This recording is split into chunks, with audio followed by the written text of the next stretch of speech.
Welcome to the mess in the fish room. I am preparing for a trip. It's going to be 2 weeks and I'm leaving in 2 days. So I thought I would take you through some of the steps I take before my trips. I just changed water in my biggest tank, 42 gallon. I did a water change that's slightly larger than usual, maybe 35%. Just to make sure that the fish will be swimming in a nice fresh water for the next 2 weeks. So if you have multiple tanks, it can get a little bit overwhelming. I thought about a system of water changes in order, simply starting from the largest tank, going down to then 39 gallon, 32 gallon, then 24 gallon and 22 gallon and so on until I get all the way down to the smallest tank. And it's just a nice system to kind of order your mind around so you don't feel overwhelmed. In terms of water stability, the larger tanks are a little bit more likely to stay stable for longer time. That's why I will leave the smallest tanks to almost the very last moment. Although I don't want to change water right before I leave. I want to stick around to just see if there's anything troubling going on with the refreshed tank.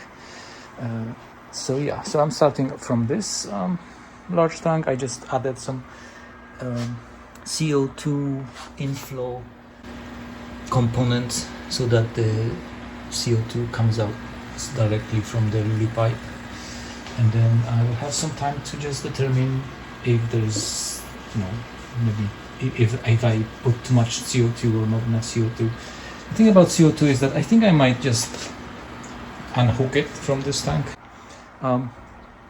I don't know if I do it right. Whenever I end up using the CO2, I notice only a minimal improvement in how the plants grow. This one, for example, had CO2 since I set it up. This tank didn't have CO2. I mean, this one doesn't even have any mechanical filtration. It's just a container filled with water, and it's as clean as it gets. I don't even scrape the front glass. Another reason I don't is this light tilt that I use, which makes the light the cone of the light avoid the front panel, and that way you can save some time on scraping. CO2, no CO2, I don't see any difference. There are plants that struggle in this one as well as in this one, and there are plants that do very well, and I'm struggling to compare the results, so I might just be one of those CO2 skeptics. I like my aquariums natural and slightly rugged too. If I was running a aquarium with more like a grassy and carpety aesthetics, this one also had CO2, and then I disconnected the CO2 and there's barely any effect of that. So let me know what I do wrong. The plants are growing. Some plants are struggling with or without CO2, like this plant, I forgot its name, but it's this kind of cool plant that was larger at one point and it started deteriorating. It's still alive, but I don't think it's doing very well. Okay, so coming back to the trip prep. This is the first step. I'm just going to go tank by tank, replace the water, refresh the filters, and then next step I'm going to show you is setting up the fish feeders. I also got a set of 4 cameras that I can basically survey my fish. I can peek at my fish when I'm away. That way I don't have to bother my neighbors to come and check on my fish. The camera shows me what I want to know. Is there a flow? Are the fish calm or are they panicked? Is water leaking? Or I can see all of it. I even have a night vision, which I normally don't have the opportunity to see what my fish are up to at night, and apparently they are a lot more active than I thought when it's totally dark, especially the nocturnal types like these glass catfish. The glass catfish are kind of chill during the day, and then after dark they're swimming all over this whole aquarium, which is a great thing for me because I always felt like my efforts were wasted when I set up the whole structure for them, and I just see them kind of congregate in this one corner all day. But this is their day chill out area. When the night comes, they're all over the place. There are some new projects coming up here up on this shelf. I'm going to set up a special aquarium for hatchet fish. In one video I promised that I will not buy new fish. The only exception I will make is for some of the oddballs that I have. I happen to have these two hitchhikers there. They are killifish that prefer cooler temperatures and dense vegetation. So I set up this shallow aquarium for them down here. And once the plants grow in a little bit more, and I'm going to create a security boundary around the ring so that they don't jump out. The same I will do for the hatchet fish. So with hatchet fish, I would like to make a making of video to show you some of my ideas about adapting the needs of the hatchet fish. One of them is obviously that they really enjoy jumping. I mean, they don't enjoy jumping, but they're evolutionarily gifted jumpers, and it's challenging to keep them in aquariums because even if you have a lid like in this one, they will injure themselves against it. So what I will do here is build one of those nets that you see around baseball fields. I'm going to make very tall kind of netting out of kind of semi-flexible soft net because I don't want them to hit any hard surface when they jump. And I want to add a bunch more hatchet fish. This is just one. I can't really see it. Oh, there it is. One lonely hatchet fish. So the story of this hatchet fish is a little bit of a mystery. I already had 5 of my other hatchet fish. Unfortunately, they all passed away for mysterious reasons. But I wanted to complete the school, and I bought it. Where are you? Where are you, dude? There you are. And I bought it from the local fish store. It was just one hatchet fish swimming in a tank in the store. The clerk told me that they had a shipment of 100 hatchet fish. And unfortunately, something happened in the shipment. Only this one survived. And I bought it because it was alone in the tank, and my 5 hatchet fish needed an extra friend. Few weeks, maybe a couple months later, my other hatchet fish were gone. So then I thought, wait a minute, this hatchet fish was in the shipment with other 99 hatchet fish. And then I put this one in my tank, and now all my hatchet fish passed away. So then I think, like, I don't want to blame the poor creature, but I'm kind of wondering, like, what's up with that hatchet fish? Now I'm going to buy a bunch more of the same kind of hatchet fish. I'm going to put it up here in this tank that's going to imitate a surface area of a tropical river. in South America. So I'm going to have a lot of stuff going on at the surface plants, floating plants, a lot of shade, not very strong light, and the hatchet fish will feel right at home.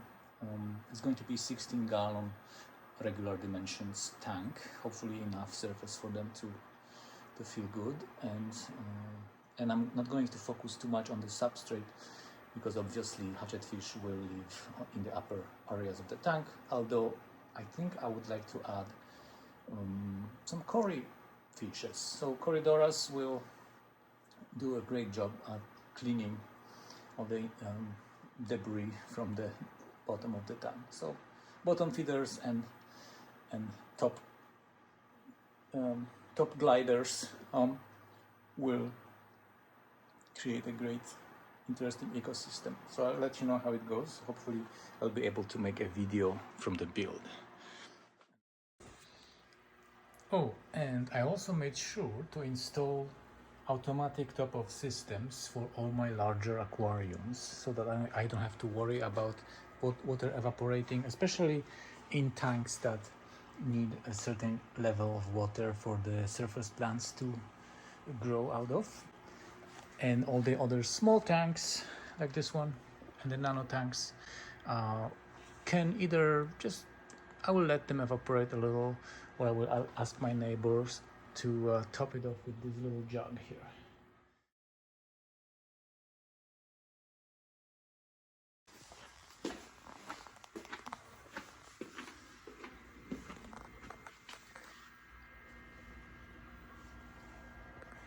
Well, here's Mark hunting. Tiny rasboras are doing well. Shrimps are fine. This bunch is fine.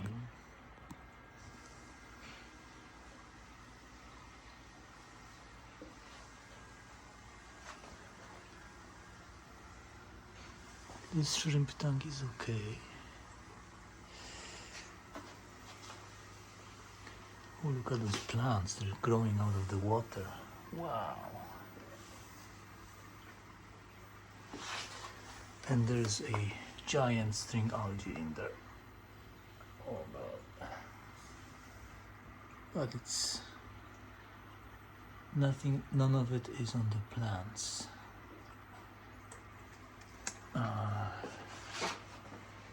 This one has a major melt in there. There's some plant issue. Some more string algae. But not too bad.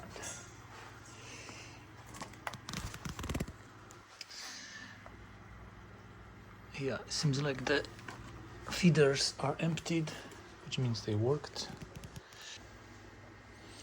And there's not many issues to address. I could even postpone it till tomorrow.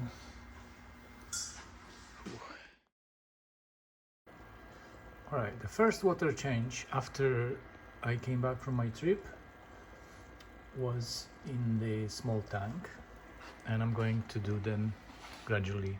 Maybe not in this one or the other shrimp tank, but I'm thinking that just intuitively, I think that water changes in smaller tanks will be more important, to do them last before leaving and then first after coming back, because larger systems tend to be more stable. So I will slowly change water in these, although I don't see any issues aside from just a minor string algae here and there. The plant in this tank went nuts. They grew above the surface and hit the lid, so I trimmed them and moved them to this tank, in which, oh pardon the reflection, in which I also had the same type of plant that I freshly bought from an online store. Unfortunately, they all melted, so I'm transferring the plant that I have in this tank that does really well and it's adapted to underwater growth. And I think that's the key. Since it's adapted to underwater growth, it will also thrive in this tank. My one theory is either some kind of deficiency in the soil, or maybe the very robust surface plants. They're lush and they take a lot of nutrients from the water, leaving none for the submerged plants. So sometimes it's a good balance to achieve, to have both submerged and immersed plants. But I think often it is better to choose one of the two, because with this there's likely change of having less nitrates for the submerged plants to eat, because they don't have CO2 as these plants do. In the Danio tank I had some massive string algae, luckily only on the surface of the hardwood, mostly of the driftwood. So I turned the light down. I removed them manually mostly. Turned the light down and added some native, India native or Asian native fast-growing plant. It is a good rule of thumb to make sure that if you remove algae manually, compensate it by adding some plants that are fast-growing, so that the nitrate level doesn't spike, or ammonia even, so that there is a balance achieved, so that the nutrients are eaten by the nutrients that could have been eaten by algae are absorbed by the fast-growing plants that you just put in to compensate for the algae. For this Soul Survivor, I'm building a separate tank, but I'm going to add some friends, so I'm going to have maybe 12 hatchet fish in this tank. I'm just working on some interesting ways to create surface focus, so that the hatchet fish have a great habitat and safe habitat, and also that it's going to be important that they have some option to jump, because they like jumping. They get startled, they can jump several feet high. So I'm going to build an enclosure out of mesh, so that they don't hit their tiny brains on a hard surface when they jump. I let these tanks just go wild with no filters. This one is doing very well. So that tank is just basically left to its own devices, but it's escaping itself, and I'm just trimming plants. If I want plants in another tank, like pearlweed here, that's going nuts here, and or the limnophila, then I just cut it off like I did here, and I put it in the tank that needs it. Other than that, I don't escape it, I don't maintain it, I don't scrape the algae. This is a great project if you can devote one of your aquariums to be an experimental, no intervention ecosystem, and see what can be done when you just don't mess with it. I'm very tempted to mess with it, because there's all sorts of so-called disasters going on, but there's life thriving in there, a lot of microfauna. The snails are going bonkers here. They're like, it's a snail central here, and I barely even put food in it. It's just life. You know, the microfauna has its cycle. It dies off regularly. The corpses are eaten by other microfauna and by the snails, and so it goes. And you feel like you have to intervene. If you don't, things will not go as planned. But who is planning those things? Things are kind of happening. When you have life jump started in your container, then it's going to just unravel, do its thing. So in this tank, also very good news.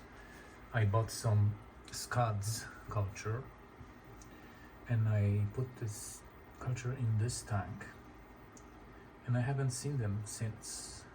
So for a few weeks I was worried that they all died off, but now I see movement. I see scuds swimming around, not in very great numbers, but maybe eventually I will be able to use it as a pantry tank for fish, for my fish to have nice live food if needed, just for variety. Mark S, my beta, did very well in these 2 weeks. I've seen him hunt things, so he had the auto feeder set up for just once a day, morning, and then he was left basically to fend for his own self. And I saw him just now hunting something down in the substrate, so there are critters for him to hunt and to eat. The bump on his side, I don't think it's a little bigger and it's a little concerning. It doesn't really affect him, and he seems like he's feeling great. So hopefully it's some kind of tumor that's benign. Reminder that nothing is ever perfect.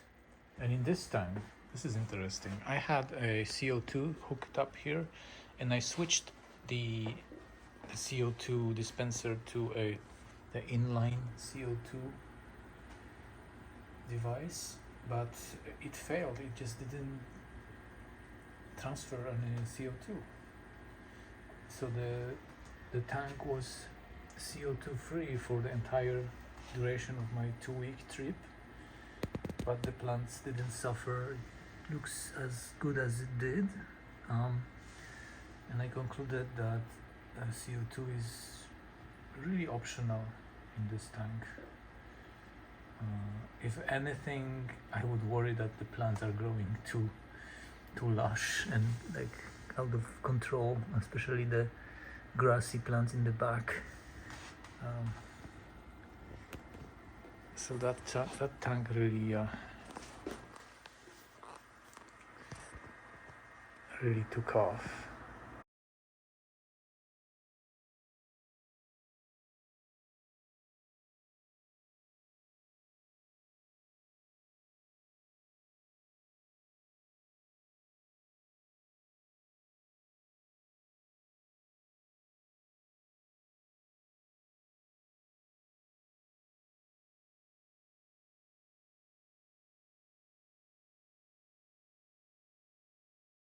So that's basically how I deal with vacations and leaving my tanks for periods of time.